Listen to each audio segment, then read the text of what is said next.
Outro tema que é fundamental nesse intercâmbio é a concepção de liberdade. Hobbes originalmente diz: a liberdade dos antigos, tão louvada pelos autores, porque aí é outro problema. A teoria histórica do pensamento filosófico, com bases hegelianas, tende a entender o pensamento com certos conflitos. Aí dizem, não, Locke escreveu contra Hobbes. Não. O adversário intelectual de Locke no campo político era Sir Robert Filmer, que defendia a ideia de direito divino dos reis. O adversário intelectual de Hobbes são os chamados neorrepublicanos, como Milton, Harrington, que estão defendendo o quê? Um modelo romano de república.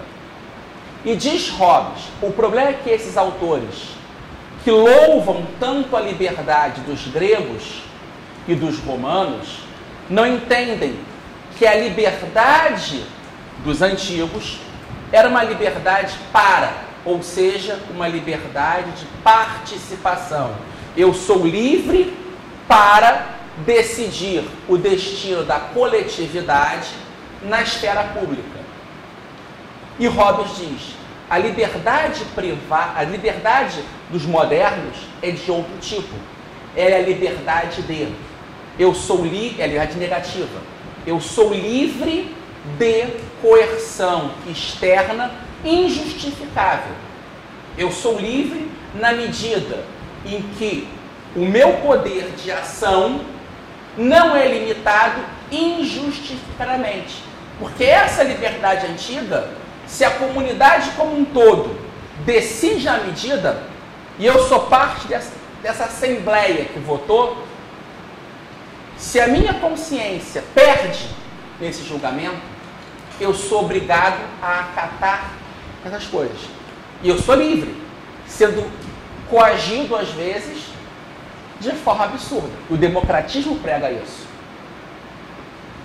E Hobbes diz, não, você é livre quando você não precisa sujeitar a sua vontade em questões privadas à vontade da maioria.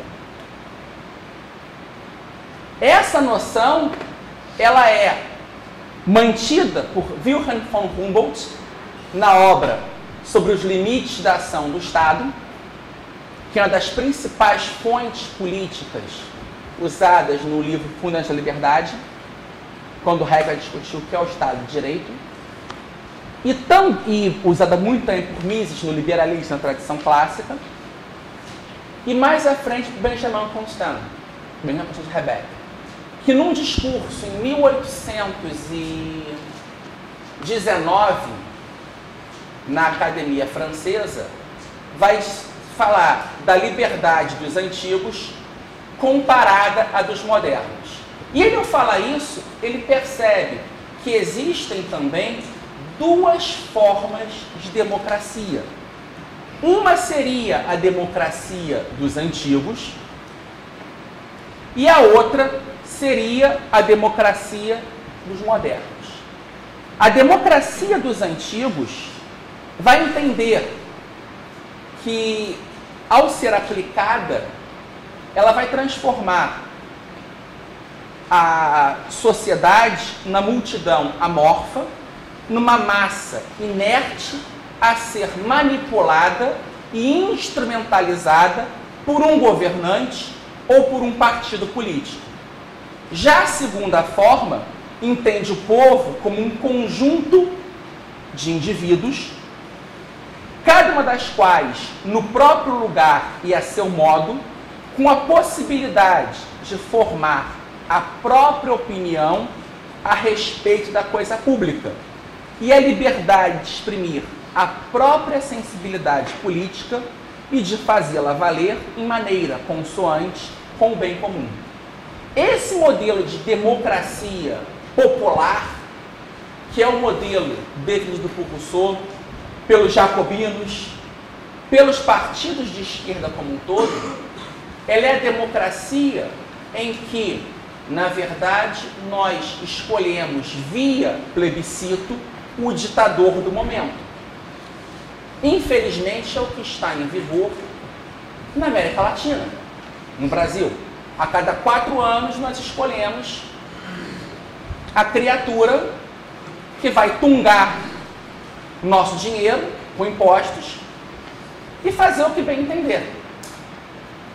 O outro modelo é a ideia de que você vai escolher um representante que não está com cheque em branco. Existe uma carta de princípios constitucionais que vai limitar ele. E esse poder do Estado, ele tem que se limitar à segurança da sociedade, à segurança dos indivíduos que fazem parte da sociedade. E não deve interferir na esfera individual. Ele não pode impedir essa manifestação.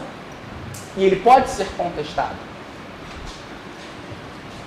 Na realidade, esse modelo de democracia anglo-saxã, essa democracia moderna, também conhecida como democracia liberal ou democracia representativa, submete a vontade dos governantes e dos governados aos princípios do Estado de Direito. Tal forma de governo no plano ético se caracteriza pelo respeito aos direitos individuais básicos, vida, liberdade, propriedade. A lei não pode agir contra esses 3 princípios. No plano jurídico, ela se realiza pela rigorosa delimitação constitucional dos poderes públicos, pela submissão da lei ao princípio de isonomia e pela eficácia da justiça, enquanto no plano administrativo é orientada pela descentralização, pela imparcialidade e pela transparência dos poderes públicos. No livro Constitution of Liberty, Hayek defende que a democracia, acima de tudo, é um processo para a formação da opinião pública, não se limitando apenas ao método de seleção dos governantes. Para Hayek, a democracia se justifica pelos seguintes argumentos. Primeiro, é o único método pacífico e eficiente de mudança política que o homem descobriu até hoje. Segundo, representa, quando submetida aos princípios basilares do Estado de Direito e a aceitação da liberdade econômica, uma valiosa garantia da liberdade individual. Terceiro, possibilita à população um maior entendimento sobre assuntos públicos, permitindo a fiscalização do governo pela sociedade. A democracia, dessa forma, deve ser entendida como um complexo processo em constante e contínuo aperfeiçoamento, que precisa da contribuição dos diversos indivíduos que compõem a sociedade. Aí eu lembro aqui do poeta George Gissing, que ele costuma dizer que a política é a preocupação dos semi-analfabetos. E a essa frase do Gissing, o Kirk costuma acrescentar: mas não é por isso que devemos deixar a política na mão dos semi-analfabetos. Essas questões políticas são importantes porque, infelizmente, nós vivemos num mundo imperfeito, formado por seres humanos imperfeitos, e essa cooperação social, ela precisa de regras mínimas de justa conduta. Quando Mises aprova o sistema democrático aqui na Ação Humana, ele está preocupado em garantir um sistema que possibilite uma melhor divisão social do trabalho. Diz Mises: a divisão do trabalho, com sua contrapartida, a cooperação humana, constitui o fenômeno social básico.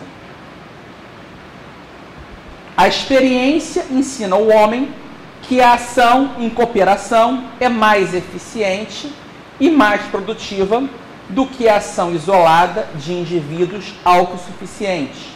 As condições naturais determinantes da vida e do esforço humano fazem com que a divisão do trabalho aumente o resultado material por unidade de trabalho despendido.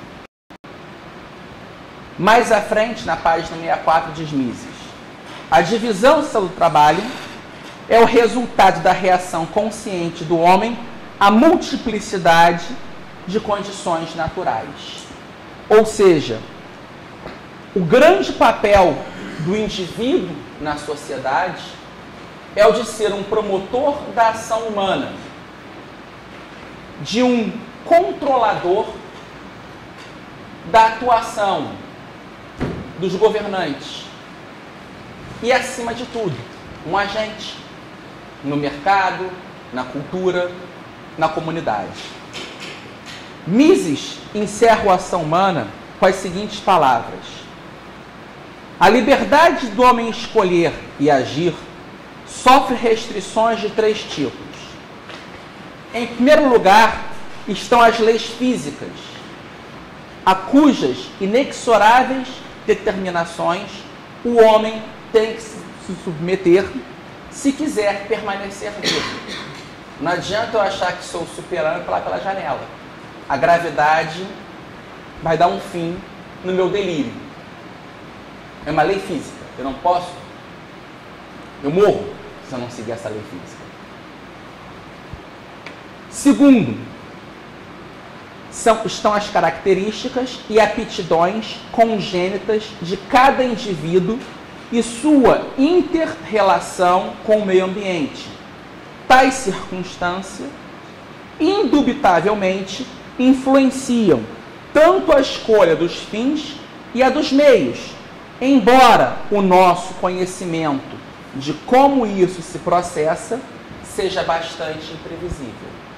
Ou seja, não adianta, por determinismos biológicos, tentar entender a ação humana. Só que as questões biológicas influenciam nas escolhas, só que nós não sabemos como. Por isso, elas estão fora do âmbito da praxeologia. Finalmente, existe a regularidade das relações de causa e efeito entre os meios utilizados e os fins alcançados, ou seja, as leis praxeológicas, que são distintas das leis físicas e fisiológicas. A elucidação e o exame formal dessa terceira categoria de leis do universo é o objeto de estudo da praxeologia e do seu ramo mais bem desenvolvido até o momento, a economia. O conhecimento acumulado pela ciência econômica é um elemento essencial da civilização humana. É a base sobre a qual se assentam o industrialismo moderno, bem como todas as conquistas morais, intelectuais, tecnológicas e terapêuticas dos últimos séculos. Cabe aos homens decidirem se preferem usar adequadamente esse rico acervo de conhecimento que lhes foi legado ou se preferem deixá-lo de lado. Mas, se não conseguirem usá-lo da melhor maneira possível, ou se menosprezarem os seus ensinamentos e as suas advertências, não estarão invalidando a ciência econômica. Estarão aniquilando a sociedade e a raça humana. Obrigado a todos e fechamos aqui.